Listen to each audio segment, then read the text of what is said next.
Vamos lá, meus irmãos, vamos lá, começando aqui nossa terceira aula de Teologia Sistemática 6, matéria de escatologia. Boa noite, graça e paz. Graça e paz. Boa noite, Boa graça noite, e paz. Boa noite, graças a Deus.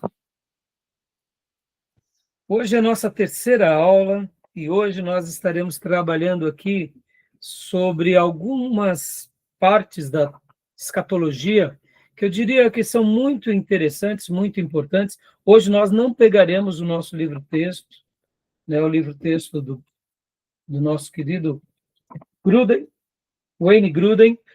Nós voltaremos para ele, né, no capítulo 56 e 57, que é o juízo final, castigo eterno, novo céu e nova terra, assim como os outros capítulos que eu passei para vocês, 41, 42, 43, e o 39 e o 40, depois. Mas hoje eu quero fazer uma síntese com vocês e vou utilizar aqui como um caminho o livro do Pentecostes, né?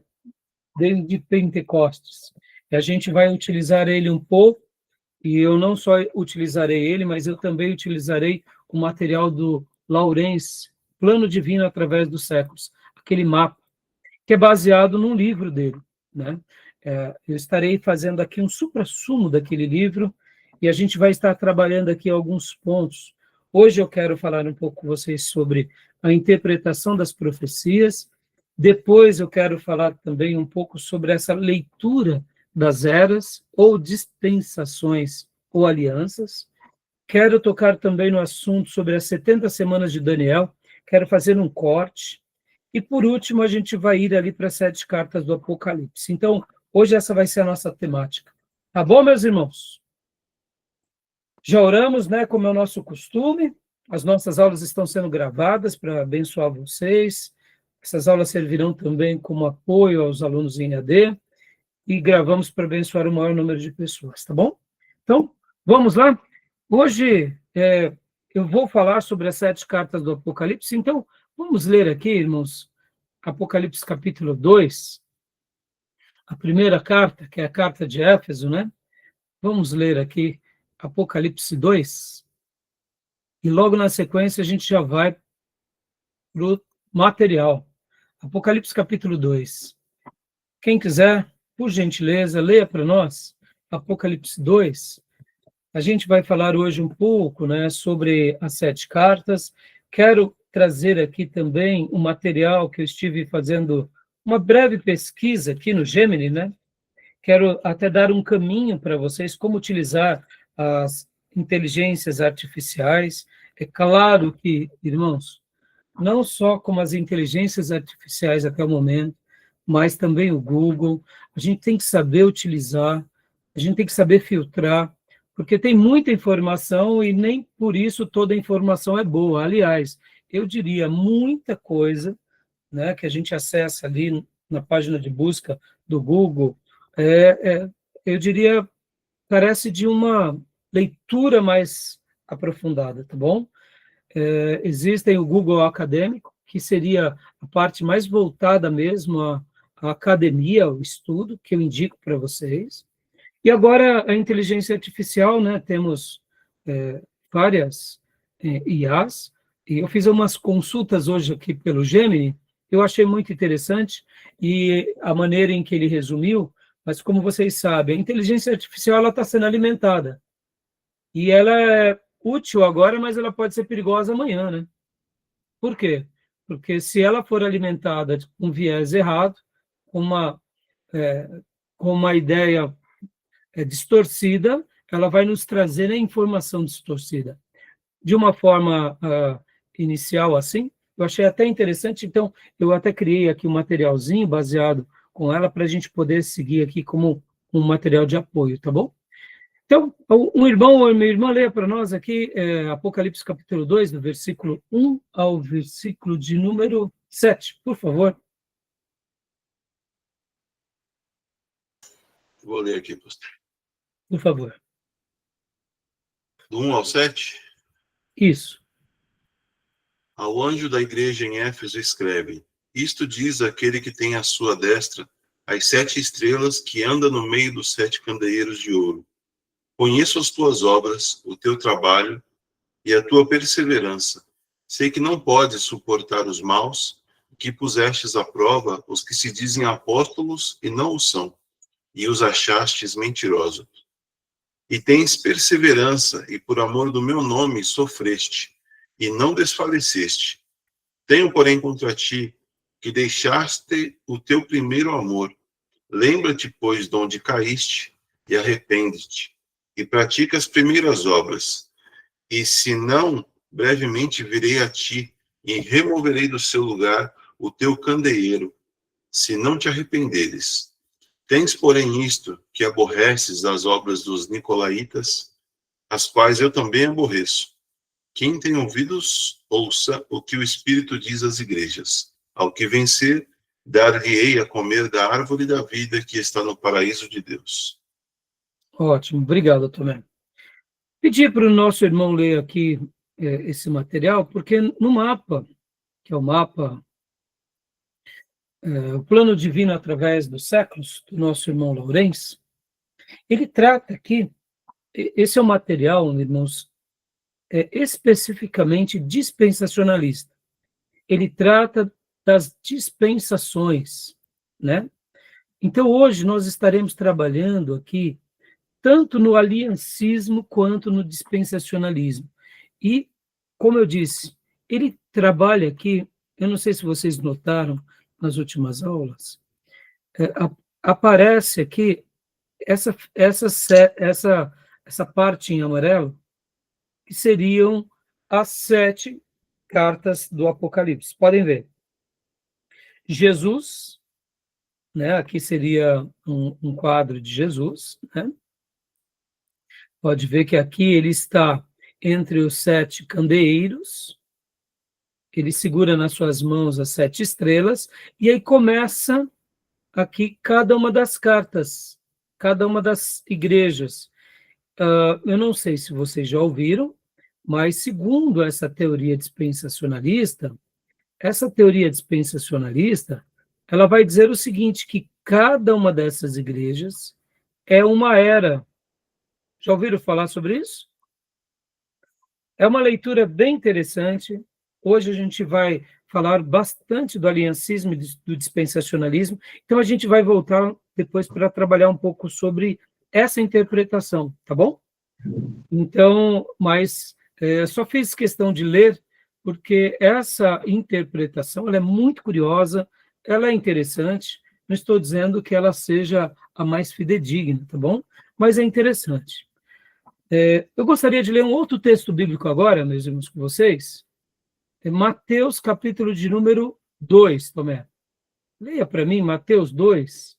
Eu quero também ler aqui, hoje a gente vai utilizar também o texto de Mateus, e eu quero fazer aqui uma leitura de Mateus 2, que é aquele texto bem conhecido, logo nos primeiros versículos, né? Aqui, até o versículo de número... até o versículo de número 10, tá bom? Leia para mim, Mateus 2, do 1 ao 10. Hoje a gente vai fazer um apanhado aqui, meus irmãos, sobre essa questão da profecia, tá bom? Porque a gente vai ver uma correlação muito curiosa com esse texto de Mateus 2, e desse contexto de Mateus 2, com aquilo que nós chamamos de as 70 semanas de Daniel, né? As 70 semanas de Daniel. Você já deve ter ouvido falar sobre isso. Então, eu quero hoje também comentar um pouco sobre essa questão com vocês. Leia para mim, Mateus 2, do 1 ao 10, Tomé, por gentileza. Tendo, pois, nascido Jesus em Belém da Judéia, no tempo do rei Herodes, eis que vieram do Oriente a Jerusalém uns magos que perguntavam: onde está aquele que é nascido rei dos judeus? Pois do Oriente vimos a sua estrela e viemos adorá-lo. O rei Herodes, ouvindo isso, perturbou-se e com ele toda Jerusalém. E reunindo todos os principais sacerdotes e os escribas do povo, perguntavam-lhes onde havia de nascer o Cristo. Responderam eles: em Belém da Judéia, pois assim está escrito pelo profeta. E tu, Belém, terra de Judá, de modo nenhum és a menor entre as principais cidades de Judá, porque de ti sairá o guia que há de apacentar o meu povo de Israel. Então Herodes chamou secretamente os magos, e deles inquiririam com precisão acerca do tempo em que a estrela aparecera.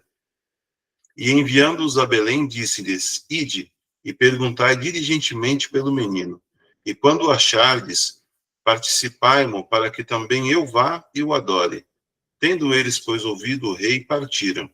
E eis que a estrela que tinham visto, quando no oriente ia diante deles, até que chegando se deteve sobre o lugar onde estava o menino.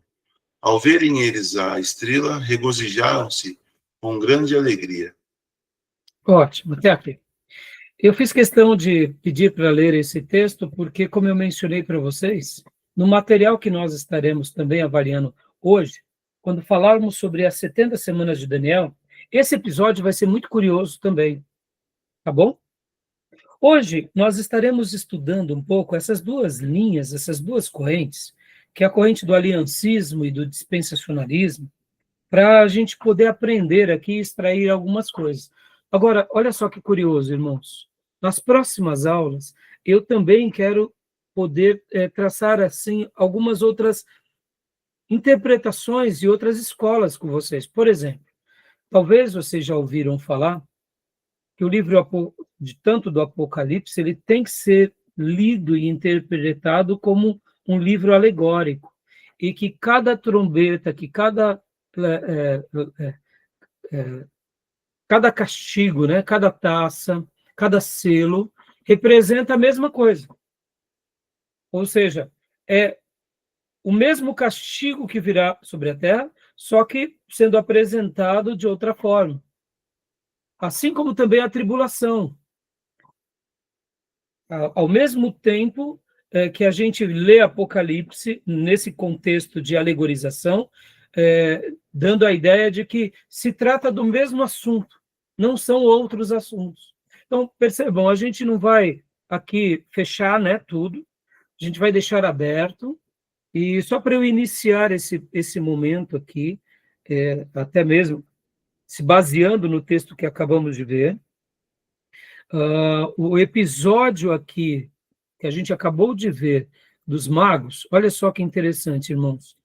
Esses magos, como vocês sabem, eles eram astrólogos, eles saíram ali da região da Babilônia, era uma escolta grande, possivelmente eles não eram magos, né, como hoje achamos, eles eram sátrapas, eles eram cientistas, possivelmente era uma escolta de muitos, não, e com 3 líderes. Por que eu estou falando tudo isso? E o tempo em que eles veem aquela estrela, e até eles chegam em Jerusalém, seguindo aquela estrela, levou aproximadamente 2 anos, por isso que Herodes manda matar as crianças de 2 anos para baixo. E mais um detalhe, segundo alguns estudos, o que eles viram foi um misto de algo físico no espaço e também algo espiritual, porque essa estrela, quando eles chegam ali na região de Jerusalém, logo depois eles notam também essa estrela os conduzindo até a casa onde Jesus estava. Agora, olha que curioso. Segundo alguns especialistas, há relatos na história da humanidade que durante esses dias houve uma supernova no espaço. Que houve, sim, uma manifestação diferente no espaço de uma supernova. O que é uma supernova, irmãos? É aquele momento em que os céus eles têm uma manifestação de uma estrela ou de uma explosão de uma estrela que fica durante alguns dias aquilo no espaço e é notado. Então, segundo alguns especialistas, e aí há alguns documentos históricos que relatam que durante exatamente o nascimento de Jesus aconteceu literalmente isso na história da humanidade. É registrado por vários povos e várias culturas. Só o que eu disse há pouco, que é um misto de acontecimento físico, mas também é um misto de acontecimento espiritual, Porque a gente nota aqui que eles chegam lá em Jerusalém e depois, ao verem eles a estrela, regozijaram-se com grande alegria, quando diz aqui no versículo 10. Dá uma ideia de que houve alguma coisa, como também relata no 9, ó, tendo eles, pois, ouvido o rei, partiram. E eis que a estrela que tinham visto quando no Oriente ia diante deles, até que, chegando, se deteve sobre o lugar onde estava o menino. Ao verem eles a estrela, regozijaram-se com grande alegria. Esse acontecimento aqui do versículo 9 em diante, a gente denota que foi algo mais espiritual, aonde essa comitiva contemplou. Então, o que eu queria dizer agora aqui com isso, né? E por que eu estou fazendo esse comentário e não quero me ater muito a ele? Eu quero voltar para o tema do Apocalipse. Porque no tema do Apocalipse, acontece uma coisa que nós chamamos que é as 70 semanas de Daniel. E quando estavam os judeus aqui chegando na 69ª semana de Daniel, segundo a conta dos judeus e do rabinato, em Israel e em Jerusalém estava tendo uma comoção muito grande, porque eles, segundo a conta dos judeus, eles sabiam que as 70 semanas de Daniel estariam se cumprindo por aqueles dias. E aí acontece essa questão da supernova, acontece de repente, vir uma comitiva do Oriente, acontece, depois dessa comitiva, ter informações com Herodes, depois saberem da profecia, vão até Belém, a estrela novamente se apresenta para eles, por isso que aqui eu digo que aqui já faço uma leitura de algo mais espiritual, e aí eles se encontram com o Messias, com o bebê menino, com Deus menino, né? E ali adoram a Jesus, prestigiam o rei dos judeus, são advertidos por Deus para não voltar e não contar a Herodes, vão embora por outro caminho. Herodes vai e pratica todo aquele mal contra aquelas crianças. E por que eu estou falando tudo isso, meus irmãos? Havia uma expectativa apocalíptica de que as 70 semanas de Daniel estaria se cumprindo. E por isso também podem ver que Herodes, o Grande, assim conhecido, ele faz uma repaginada no templo, aquele mesmo templo que Esdras, juntamente com Zorobabel, com Samuel, com Josué, reedificaram. Depois Neemias veio ali a reedificar as muralhas. Aquele templo ele foi repaginado agora por Herodes, recebendo um grande glamour, voltando praticamente ao tamanho que era o Templo de Salomão, ou até mais. Então, o que foi essa repaginada? O que acontecia entre os judeus nesse momento? Era porque estava chegando, sim, próximo das 70 semanas. Então, percebam, um acontecimento marca a história, né? E por que eu estou falando dessas 70 semanas? Hoje a gente vai trabalhar um pouco sobre essa questão, e a gente vai ver que, de fato, as 70 semanas, em partes, se cumpriu o que eles aguardavam. Por quê? Eles aguardavam as 70 semanas. E qual era o grande advento das 70 semanas? O nascimento do rei. O rei veio, mas a 70ª semana ela não se cumpriu, ou seja, ele vem da 69ª semana. Então, percebam o contexto apocalíptico, que também os nossos irmãos do passado estavam vivendo. E por que eu estou falando isso, irmãos, e estou dando essa ênfase aqui? Percebam que uma profecia, muitas vezes, e aqui eu estou trazendo já a tônica das 70 semanas, ela tem um cumprimento parcial, ou seja, abre-se um parênteses, né? Não é que se cumpriu as 70 semanas. Até a 69ª semana se cumpriu. A 70ª semana, ela está em pausa, que está durando uma pausa em uma interrupção em um intervalo já de 2000 anos. Cada semana tem 7 anos. Como? Cada semana tem 7 anos. Isso, é assim como, Júnior, olha que curioso. Lembra os castigos do povo de Israel no Egito? Foram 40 anos. Podem ver que o texto sagrado vai mostrar que o castigo se tornou de 40 anos porque foi a peregrinação daqueles espias de 40 dias. Para cada dia se tornou um ano. Aqui também são semanas de anos. São 70 semanas de Daniel que viraram, ao invés de literalmente semanas, um dia por vez, cada dia virou um ano. Podem ver que, segundo essa leitura, é onde entra, se encaixa a 70ª semana, que seria esse período aqui, que a gente trabalhou um pouco já nas últimas aulas, que seria os 7 anos da tribulação. Então, pastor Rai, qual é a 70ª e última semana? Segundo essa leitura, seria essa daqui. É os últimos 7 anos que estão retratados, né, nesse mapa, com 3 anos e meio de tribulação e 3 anos e meio de grande tribulação. Percebam, irmãos, como as profecias elas precisam de um certo cuidado para que a gente possa interpretá-las, para que a gente possa examiná-las, e mesmo assim a gente não pode ser taxativo. Por quê? Lembra que eu mencionei há pouco? Os judeus estavam vivendo aqui, aguardando o cumprimento das 70 semanas, para virem, então, a consumação de todas as coisas. E perceba, Jesus nasce na 69ª, ele morre na 69ª, vamos assim dizer.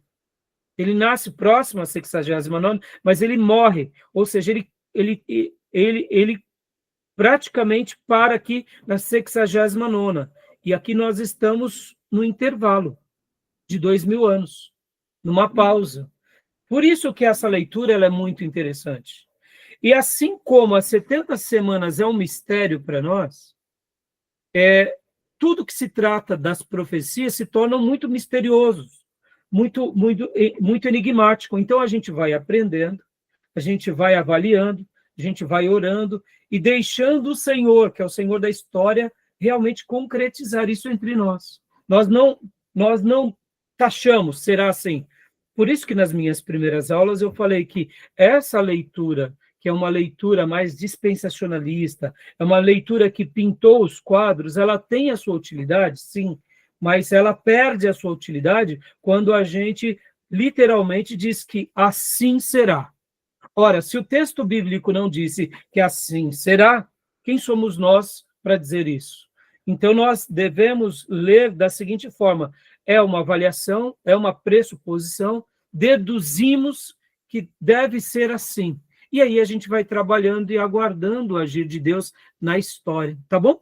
Então, hoje a gente vai trabalhar um pouco sobre isso, mas eu quis fazer essas leituras aqui, porque a gente já vai voltar, né? Então, eu vou primeiro falar um pouco da questão, como eu mencionei há pouco, das interpretações das profecias. Depois a gente vai, então, para essa questão das eras, dispensação, aliança, 70 semanas de Daniel, e aí a gente volta para as 7 cartas do Apocalipse, tá bom? Tudo bem até aqui? Hoje, né, a gente vai fazer um pouco desse exercício, só para mudar um pouco aqui a aula dinâmica.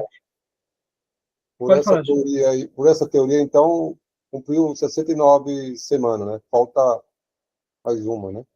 Pela Isso. teoria. Exatamente, Júnior. Por essa teoria, seria mais ou menos essa leitura, né? Que, de fato, nós estamos, né, já na 69ª, e falta essa última. Agora, supondo que essa teoria, Júnior, também não seja real, tudo bem. Então, como nós deveríamos ler essa teoria? Nós deveríamos ler essa teoria na perspectiva de que, assim como o Apocalipse e muitas profecias do Apocalipse são alegóricas, ou seja, ela tem um sentido, ela vai ter um acontecimento, mas nós não sabemos como, nem quando, nem de que qualquer forma, a gente poderia fazer também uma interpretação alegórica das 70 semanas. Porque se nós formos usar literalmente em números, ela já venceu.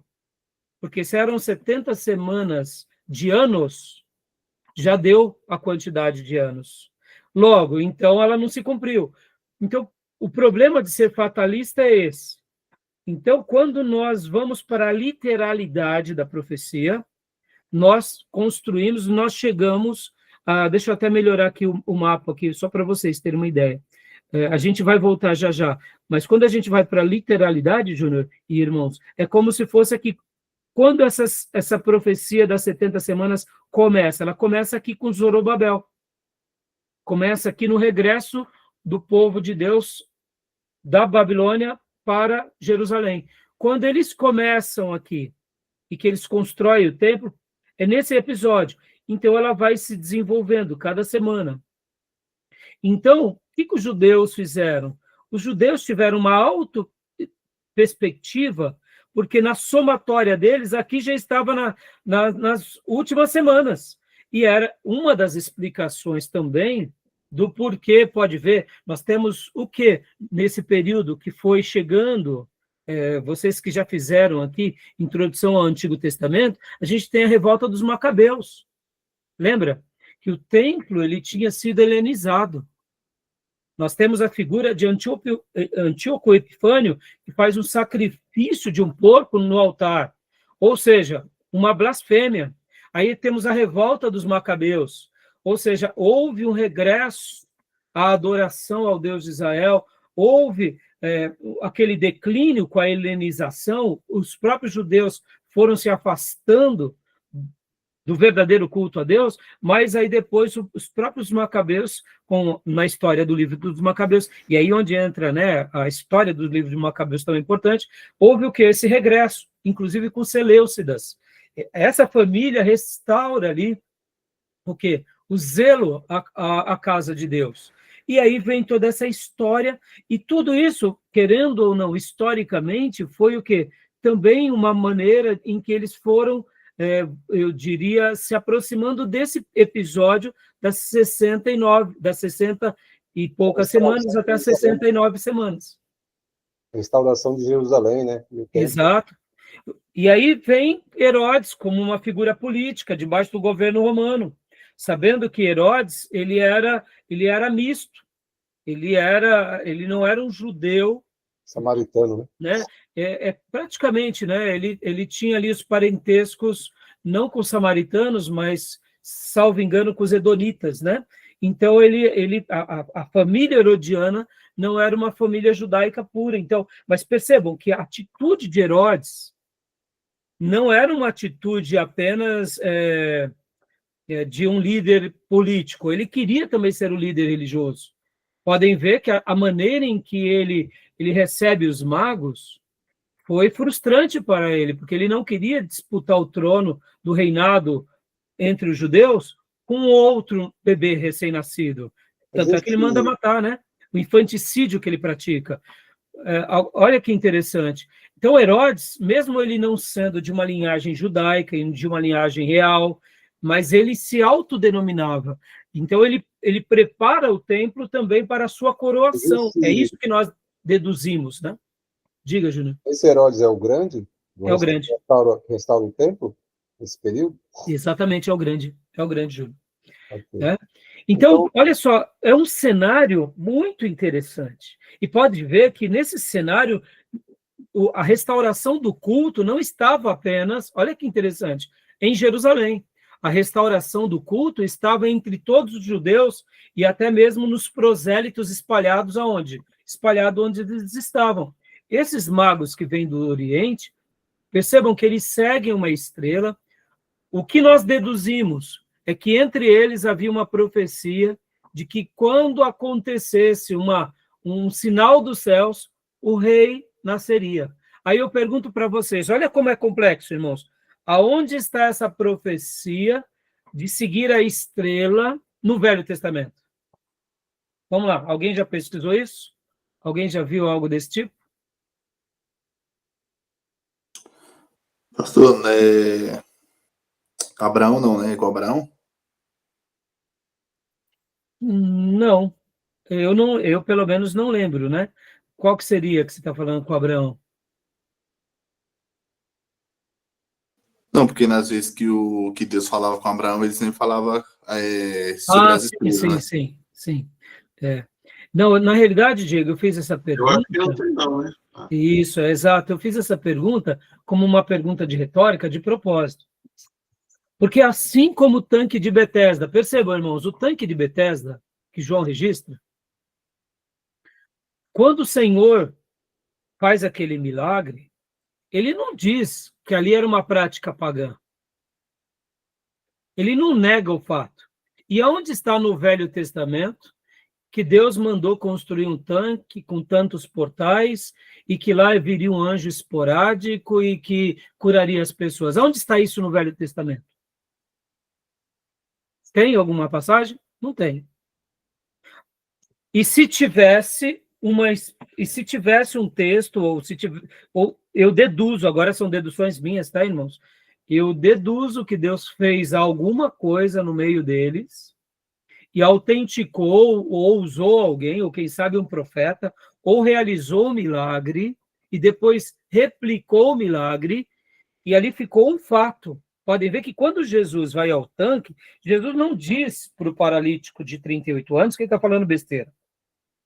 Jesus valida que aquilo era um fato real, ou seja, era uma intervenção de Deus na história. Lembra que quando nós estudamos sobre profecias, nós falamos que, quando falamos sobre pneumatologia, o dom, a Bíblia é a grande profecia de Deus para todos os tempos de todas as gerações. Mas Deus, ele pode levantar um profeta que deixe uma mensagem a alguém para aquela geração, para aquele povo, para aquele contexto. Então, o que eu deduzo? Que o tanque de Betesda foi algo assim, ou algo profético, ou um acontecimento divino, que Deus marcou a história daquele povo, mas não quis registrar essa história como uma revelação para todos os povos e em todas as gerações. Ali é um sinal, ali é um fato. E quando o próprio escritor do Novo Testamento registra, ele não está dizendo, olha, isso daqui era um conto, era uma tradição judaica, era uma tolice. Não. Ele fala como um milagre, de fato. E Jesus demonstra que ele é aquele maior do que o tanque. Assim como Jesus é maior do que o sábado e muito maior do que o templo. Agora, voltando aos magos e voltando à estrela, qual é a ideia que fica? A ideia que fica é que, enquanto o povo de Deus estava lá na Babilônia e depois veio o Império Medo-Persa e eles se espalharam ali, de alguma forma Deus falou com eles sobre esse advento, sobre esse fenômeno de que um dia, quando houvesse um sinal dos céus, haveria o nascimento do rei dos judeus, porque aquela comitiva sai. E por que nós avaliamos que era uma grande comitiva? Porque, meus irmãos, se fossem somente 3 pessoas, eles teriam sido saqueados. Eles estavam levando ouro, incenso e mirra. Então, quando você ia numa grande comitiva, você ia com seguranças, você ia com guardas, você ia com cortejo, e podem ver que ali era não só uma comitiva, mas era praticamente uma romaria, aquilo que nós temos como romaria, como uma peregrinação, né? Então, percebam, e nessa peregrinação deles em busca, então qual é a dedução? Que havia uma profecia, havia um entendimento entre os astrólogos, entre os judeus, os rabinos lá da Babilônia, de que quando acontecesse esse fenômeno era o dia do nascimento. E podem ver que ele segue, e o texto de Mateus registra isso, ou seja, o evangelista Levi, chamado depois de Mateus, apóstolo, ele registra que os magos seguiram uma estrela. Não dão uma explicação científica, e os magos chegam até a casa onde estava Jesus. Podem ver, Jesus nasce numa manjedoura, mas depois ele fica numa casa em Jerusalém, durante esse período. Então percebam que aqui, mais uma vez, se une 2 coisas. Uma profecia temporal, que foi utilizada só para aquele povo, e para esse registro. E Deus não fez questão de explicar muita coisa. Por quê? Não me pergunte. Se Deus não falou, entendemos que é porque era o necessário para nós. Mas nas entrelinhas nós chegamos a essas deduções e algumas outras. E por que eu estou falando tudo isso, meus irmãos? Porque é muito curioso que esse acontecimento se dá ali por volta das 60 e poucas semanas. Não foi a profecia de Balaão? Então, Aí, Números 24, 17. não, Fala sobre a estrela do céu de Jacó. então, pode ser, Júnior, pode ser. Mas, assim, você concorda que eles estão seguindo uma estrela durante um período longo? E quando o Herodes conversa com eles e recebe mais informações, por que Herodes manda matar as crianças de 2 anos para baixo? Então, a ideia que dá é que eles saíram, olha que curioso, eles saíram ou 2 anos antes do nascimento de Jesus, ou, de fato, Jesus já estava ali em Jerusalém ainda durante esses 2 anos. Ou seja, a peregrinação deles, seguindo essa estrela, essa supernova, esse sinal no céu, durou muito tempo e não foi uma coisa do dia para a noite. Foi uma peregrinação longa. Mas perceba, tudo isso é especulação nossa aqui, e eu só estou unindo tudo isso ao nosso diálogo para mostrar como é difícil a leitura de uma profecia. Qual profecia a gente está tendo dificuldade aqui? As 70 semanas de Daniel. Percebam que trabalhar sobre uma profecia, ora na literalidade, ela se torna muito complexa. E aonde tem o lado lindo e da literalidade aqui? As 70 semanas, vamos aqui imaginar, as 69 semanas, tá, meus irmãos? As 69 semanas, se partirmos do pressuposto da literalidade, elas se cumprem em Jesus, como o maior advento de todos. Mas a 70ª semana, por isso que abre esse parênteses da Era da Graça. Então, perceba que aqui há uma interpretação literal, a gente tem que aplicar com a graça, abrindo um parênteses, para depois uni-la de novo, ali os últimos 7 anos, que seriam os 7 anos de tribulação, para a gente cumprir a leitura na literalidade. Então, olha como é complicado, como é complexo quando a gente vai fazer uma interpretação de uma profecia. Não é tão fácil. Porque algumas coisas a gente só vai saber depois que aconteceu. Vamos lá, meus irmãos. O que o Rabinato pensava nesses períodos das 60 semanas, quando falava sobre o nascimento da Virgem? Eles achavam que o bebê, o menino, não era físico. O menino era quem? Era a própria nação de Israel. Eles não achavam que uma virgem conceberia. Percebam que a interpretação dos judeus naqueles dias não era da literalidade de que uma virgem ficaria grávida, mas era de que esse menino era quem? O próprio Israel. Assim como Deus teve um filho com Abraão, que era o filho da promessa, que é Israel, a nação de Israel representaria esse menino. Mas, para a surpresa dos judeus, veio, de fato, o próprio Deus que se torna menino. Olha só que interessante. Então, percebam que quando a gente só vai saber quando aconteceu, quando Deus levanta João Batista, olha, ele virá, ele está chegando, eu vim preparar o caminho. Outra profecia também que a gente entende a complexidade entre a literalidade e a parte alegórica. Quando a Bíblia falava sobre Elias, que antes que Jesus viesse, Elias precisaria vir. Vamos fazer 2 leituras ali. Ora, se Elias precisasse vir, então aquele Elias que foi arrebatado precisava voltar.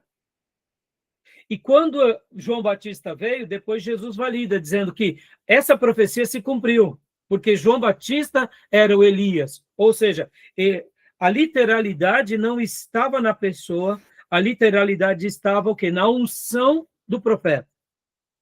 Percebam a complexidade. Então, houve uma alegorização na pessoa e houve uma literalidade na unção de Deus sobre o profeta. Caráter, né? Oi? O caráter de Elias. Exato, o caráter e a unção, né? Então, perceba como é complexo. Mas podem ver que para nós ficou claro, porque Jesus valida. Jesus disse que João Batista era o Elias. Ponto final. E aí Jesus ainda ensina que não é a reencarnação de Elias, que ali ele veio no espírito e na autoridade do profeta Elias. Ou seja, o cumprimento da profecia se cumpriu. Sim. A literalidade da parte espiritual se cumpriu, porque ele veio na unção e no poder. Então, o que era literal? Era a unção e o poder. E o que não era literal era a pessoa. No caso, a profecia usou a figura de linguagem do profeta, que quando a gente interpreta, a gente usa a alegorização, porque João Batista era João Batista e Elias era Elias. Sim. E podem ver que os milagres que Elias faz, João Batista não faz nenhum milagre, mas ele é também aquele que é a voz do deserto, proferida por Isaías. Percebam que João Batista é maravilhoso. Na vida dele se cumpre duas profecias, de que ele seria o Elias, como está lá em Malaquias. Caráter, né? Sim, é caráter e a unção. Porque ele não fez nenhum milagre como Elias. Eu acho que é mais no caráter mesmo. Sim, é porque Jesus vai falar, Júnior, que é na unção e no poder. Mas tudo bem, mas eu não vejo o poder de João Batista. Eu Então, vejo a figura mais de caráter mesmo, de firmeza, de se impor, de ser corajoso. Então, mas perceba, Júnior, vou tentar explicar para você e para os irmãos. Olha só, quando eu falei que ele recebeu essa unção, mas percebam que o Espírito Santo ele vai realizar como quer na vida de cada um. O Espírito Santo disse que Eliseu receberia o dobro do espírito de Elias. Por isso que ele faz o dobro de milagres. Pode ver que se Elias fez 7 milagres de um certo gênero, Eliseu vai fazer o dobro. Elias ressuscitou um morto, Eliseu ressuscitou 2 mortos. Quando ele fala agora que a profecia que João Batista viria, que Elias teria que vir, e Jesus valida dizendo que foi na unção e no poder, e agora João Batista pode ver que ele é esse profeta, que também restaura o povo. Ele não faz o milagre, porque o texto no Novo Testamento vai mostrar qual é o maior milagre que João Batista faz. Converter o coração. Essa é o grande milagre. E a gente sabe que quem converte o coração é quem? É o Espírito Santo. Ou seja, ele foi boca de Deus, preparando o terreno, ou seja, convertendo os corações pelo poder de Deus, preparando o terreno para a vinda de Cristo. Então, mas até entendo até aí, mas eu entendo que João Batista, eu digo no caráter ainda, eu mantenho essa posição, por quê? Porque o Espírito Santo estava em Jesus, unicamente em Jesus. sim, sim, mas quando eu digo assim como profeta, né, Júnior? Pode ver. Eu estou citando as palavras de Jesus, quando ele fala que João Batista veio no poder e na unção de Elias. Então, quando ele fala que este é o Elias que haveria de vir. Então, pode ver que Jesus, ele consolida a profecia. E como eu dizia, e sobre João Batista, só para a gente, né, não fugir muito do assunto e voltar, também tinha a profecia de Isaías, da voz que clama no deserto, que prepara para o Senhor o caminho. Ou seja, então percebam que João Batista foi o cumprimento dessas duas profecias. Então, por que eu usei aqui João Batista? Eu usei João Batista para mostrar que muitas vezes uma profecia ela tem alguns aspectos que são literais e outros aspectos que são alegóricos. Como eles vão se construir é muito difícil. A gente só sabe quando aconteceu. E é por isso que esse estudo é maravilhoso. Está entendendo? Porque a gente está estudando aqui a teoria da dispensação, a gente vai falar muito sobre o aliancismo, e eu gosto mais do aliancismo, mas eu entendo muito que a dispensação é muito interessante, mas como tudo isso vai acontecer, é um mistério, a gente não sabe. Por isso que pintar um quadro é perigoso, tá bom? Beleza? Para a gente não desfocar tanto, agora deixa eu mostrar aqui para vocês, né? Aqui, olha só. Opa, peraí. Aqui, ó, eu quero que vocês olhem essa página agora. Aqui. Aqui. Onde está? Aqui, ó. No livro do nosso irmão David Pentecostes, eu só vou fazer irmãos, não vamos ter o tempo hábil, tá? Então fica a sugestão dos irmãos comprarem e lerem. Então, eu vou fazer a síntese desses capítulos agora. A primeira parte aqui fala sobre o quê? O que nós estamos comentando agora, a interpretação de uma profecia. Falando sobre a interpretação de uma profecia, que matéria que nós nos lembramos, irmãos? Hermenêutica. Hermenêutica. Então, os irmãos que ainda não fizeram hermenêutica, não tenham muita pressa para querer entender tudo, até porque vocês não fizeram hermenêutica, mas lembrando um pouco aqui do material que nós estudamos, tanto do Nelson, quanto do Lund, quanto do Berkoff, né, do Louis Berkoff, e tantos outros materiais, como a própria hermenêutica, a espiral hermenêutica, e tantos outros materiais que nós trabalhamos.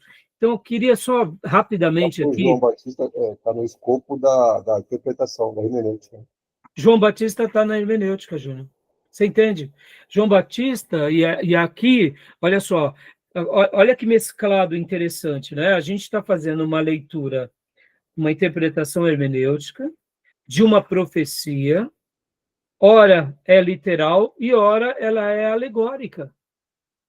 Então, só reprisando um pouco aqui as regras, né, irmãos? Qual que é a regra mesmo áurea da hermenêutica, irmãos?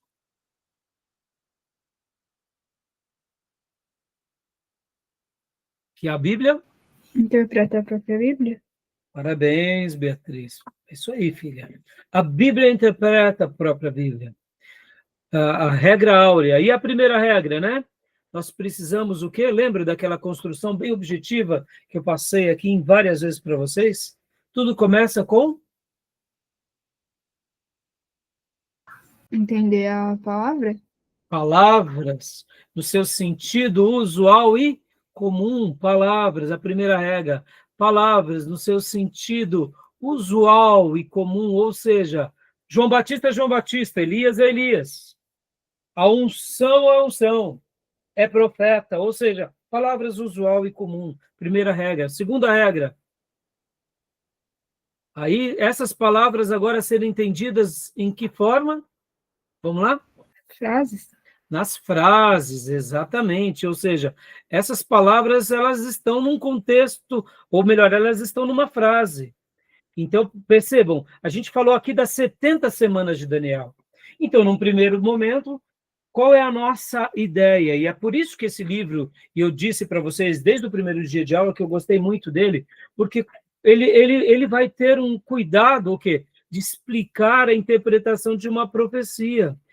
Ou seja, ele vai dizer o seguinte, olha, tenha cuidado. Uma profecia pode ser literal, mas nessa profecia que é literal, também pode ter o quê? Pode ter alegorias. Ela pode se cumprir em tempos distintos. Lembram daquela profecia de Isaías 61? O Espírito do Senhor Deus está sobre mim, porque o Senhor me ungiu para libertar os cativos, os oprimidos, dar visão aos cegos, né, curar os enfermos. Essa profecia foi lida por Jesus em Lucas 4, lembram disso? Quando ele entra na sinagoga? E Jesus, ele lê ali até certo ponto, e ele para. Ele para ali no ano aceitável do Senhor. E ele não lê as próximas palavras. Jesus, então, ele estava dizendo ali naquela profecia, eu estou cumprindo Isaías 61. No entanto, essa profecia ela tem dois tempos. Ela vem anunciar a graça e depois ela vem anunciar o castigo, ou seja, então entre a graça de Deus e o castigo há uma separação muito grande. Então é muito interessante quando a gente faz essa leitura, porque a gente começa a entender melhor a profecia de Isaías 61. Isaías 61 cumpriu-se no nascimento de Jesus, que vamos colocar, ou melhor, no início do ano do ministério de Jesus, que foi no ano 30, e essa profecia de Isaías 61 vai se cumprir quando? Nos finais dos tempos. Ou seja, peraí, pastor, então, que loucura. Então, Isaías 61, vamos por aqui em cima, Isaías 61, ele começou a ser cumprido no ministério de Jesus, quando ele inicia assim, o ano aceitável do Senhor, aí parou. E o dia da vingança do nosso Deus vai se cumprir aqui nos finais dos tempos. As próprias palavras de Jesus remetem a essa ideia. Então, percebam como é interessante essa questão da leitura de uma profecia. É a mesma profecia, mas que estará sendo cumprida em 2 momentos. Iniciou no ministério de Jesus, parou em algum momento, e vai voltar no dia de juízo. Quando será? Já faz 2000 anos. Ou seja, Isaías 61 começou lá no ano 30 e vai parar nos finais dos tempos. Está dando para entender? Então, por isso que aqui a interpretação profética, ela precisa dessas considerações. E lembra da terceira regra? Nós precisamos ler o texto com auxílio do seu contexto. Ou seja, nós estamos lendo aqui, fazendo uma menção nós estamos fazendo uma menção das 70 semanas de Daniel, que está ali no caso, né, 70 semanas de Daniel, está ali no caso, dentro de que contexto, meus irmãos? Dentro do contexto das profecias. Então, o livro de Daniel ele tem que ser lido dentro dessa terceira regra. Não só dentro da terceira regra, porque é o texto com o contexto. E qual era a quarta regra, meus irmãos? Lembra? O desígnio e o propósito do livro. Ou seja, o livro de Daniel ele tem literalidade, porque ele está na Babilônia, ele está ali com Nabucodonosor, ele passa pelos 70 anos na Babilônia, depois ele vai até o Império Medo-Persa, tem literalidade, mas também tem profecias e tem alegorizações. As 70 semanas de Daniel é uma questão que deixa aberto. Então, percebam, aqui nesse livro ele já vai dar essa ideia, irmãos. E é por isso que eu falei que eu queria citar, né? E a quinta e última regra são os textos, lembram? Os textos paralelos. Então, hoje, perceba, ao falar sobre as 70 semanas de Daniel, não tem como nós não falarmos, por exemplo, sobre o episódio que eu mencionei há pouco com vocês, que é o nascimento de Jesus. Não tem como mencionar nos finais dos tempos, que Apocalipse menciona. Então, em tese, quando a gente faz uma avaliação crítica, a ideia da dispensação, ela é interessante, ela preenche uma lacuna. Então, era isso. Então, percebam, aqui, depois leiam esses capítulos, tá bom, meus irmãos? Percebam, façam ali toda a consideração com base nas matérias de hermenêutica. Quem ainda não teve hermenêutica, não fique afobado, né? Porque essa é uma matéria principal que a gente aprende ela aqui na nossa grade claro, e a gente usa no seminário todo e depois a vida toda, e não só a hermenêutica, mas também a exegese, tá bom? Então, tudo bem até aí, meus irmãos? Ficou tudo bem sobre a interpretação das profecias? Tá joia? Né? A gente precisa ter essa ideia. Lembrando, né, meus irmãos, que muitas profecias também, só para eu concluir, elas também estão baseadas em parábolas. A parábola é uma figura de linguagem de uma história que era comum àqueles dias, que se extraía uma lição espiritual. Outras profecias estão baseadas em alegorias, e como eu mencionei há pouco, né, a gente vai falar também sobre a ideia, né, das 7 cartas do Apocalipse. Então, perceba como é difícil estudar as profecias. Por isso que muita gente faz heresia, porque eles querem dar uma resposta como se eles tivessem descoberto a última revelação da história, entendeu? E se torna difícil. Tudo bem até aí, meus irmãos? Por isso que estudar cada quadro fechado se torna difícil. Mas, ao mesmo tempo, é a melhor maneira. A gente vai estudando os quadros fechados para depois uni-los. Mas, e como a gente une? A gente tenta unir fazendo o quê? Essa combinação hermenêutica, essa leitura hermenêutica. Tá bom? Tudo bem até aí? Para que a gente aprenda melhor, a gente tem que estudar os quadros fechados. Mas, ao mesmo tempo, a gente tenta uni-los e vamos tentando entender um pouco as profecias. Tudo bem? Alguma pergunta? Alguma dúvida? Não? Querem fazer algum comentário? Porque agora eu quero ir para os quadros isolados agora, que seria esse período das alianças bíblicas e escatológicas. Eu quero falar um pouco aqui sobre o aliancismo, e logo na sequência a gente vai para a dispensação, que, na realidade, meus irmãos, olha só que interessante, deixa eu mostrar aqui para vocês rapidamente esse quadro aqui, ó. Olha só que interessante. Quando a gente fala, né, do aliancismo e da dispensação, olha só que interessante. Os dois casos são curiosos, porque a dispensação, ela trabalha com eras distintas, que uma era não tem a ver com a outra era.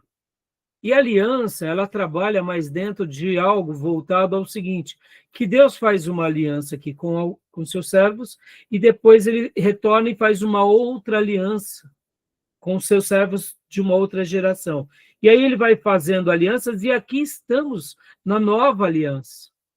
E aí virá esse período que é chamado, né, no caso, dentro das nossas teorias, que seria esse período de acerto final de coisas, e entramos, então, no último momento.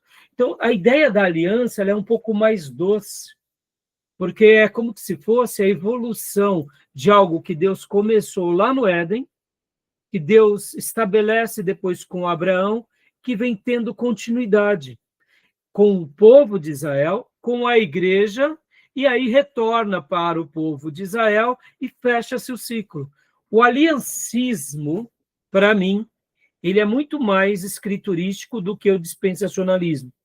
O dispensacionalismo seria uma leitura mais técnica, que a gente olha de uma forma bem interessante, mas a gente tem que tomar cuidado, porque no dispensacionalismo é como se fosse uma era, vamos pegar aqui, irmãos, ó, é a era antes do dilúvio. Aí agora a gente está na dispensação, vamos dizer assim, que foi do dilúvio até a morte de Jesus e ressurreição. E agora nós estamos na dispensação da igreja, e vamos depois começar a dispensação do juízo. Ou seja, são blocos fechados. E é um pouco perigoso, porque dentro desses blocos fechados, a gente cria alguns quadros meio fatalísticos. Estão entendendo? Tudo bem até aí? Ficou claro? Tá? Então, a gente vai voltar agora para o segundo bloco, e aí a gente vai passear um pouco dentro do aliancismo, dentro do dispensacionalismo, e, por último, fechamos com as 70 semanas e as 7 cartas. Tudo bem? Tranquilo? Querem fazer algum comentário? Alguma pergunta? Tudo certo, pastor. Sobre o Apocalipse, meus irmãos, é tudo muito repleto de informação, né? E, inclusive, eu mandei no grupo para vocês, o nosso querido irmão Tomé tinha, e eu gosto até de dar a fonte aqui, ele tinha visto para nós o material lá do Estudo Bíblico Online, né, Tomé? Do pastor Felipe, e eu gostei muito da apostila, entrei no site, né, do Estudo Bíblico Online, e o pastor Felipe, inclusive, eu fiquei assim, super feliz, porque ele tem ali 100 e poucos vídeos, irmãos, 100 e poucos vídeos numa playlist tratando sobre o quê? Sobre os sinais dos tempos. E eu falei, olha que coisa linda, né? E também o outro pastor, que também é professor com ele ali no Estudo Bíblico Online, é o Rafael Miquio. Ele também tem um canal do YouTube chamado Crescendo na Verdade, que ele vai fazendo comentários sobre o Apocalipse. Depois eu até passo para vocês também, mas eu gostei bastante, por quê, meus irmãos? Porque, você percebam, ó, no Estudo Bíblico Online, o pastor, ele coloca lá, Seminário Apocalipse Simplificado, curso bíblico online. Estou indicando aqui, estou deixando público, não apreciei, até por falta de tempo, né? Mas, ó, 104 episódios. Então, percebam, e eu gostei porque ali ele vai trazendo tópico por tópico, né? Então, percebam que se nós estivéssemos aqui estudando tópico por tópico, ficaríamos aqui 3, 4 módulos, entendeu? Então, a gente vai passando para vocês, assim, o suprassumo de tudo, juntamente com todos esses materiais clássicos, para vocês lerem, para vocês avaliarem. E a gente passa também alguns vídeos, podem ver que eu publiquei para vocês alguns materiais do Saião, alguns outros materiais de outros pastores. Para quê? Para vocês terem uma visão panorâmica, para terem assim uma leitura profética do Apocalipse sem esse doentismo, né? Sem essa visão míope, carregada de exageros, mas também, ao mesmo tempo, eu gosto de trazer esse realismo, de que vale a pena a gente dedicar tempo sobre essa pauta, mesmo que numa teoria dispensacionalista, porque ela é interessante. E tudo aquilo que nos aproxima da Bíblia merece a nossa consideração. E aí, eu termino essa aula citando as palavras de Paulo. Nós precisamos ouvir todas as coisas e reter o que é bom. E assim ir aprendendo passo a passo. Tá bom? Porque tem muitos mistérios, né, irmãos, que a gente nem imagina. Tá bom, meus irmãos? Tá joia? Tudo bem até aí? Alguma pergunta? Alguma dúvida? Podemos parar aqui o primeiro bloco? Tranquilo. Ok. Então tá bom. Então vou parar aqui, a gente vai para o nosso intervalo e voltamos em instantes. Tá bom, meus irmãos?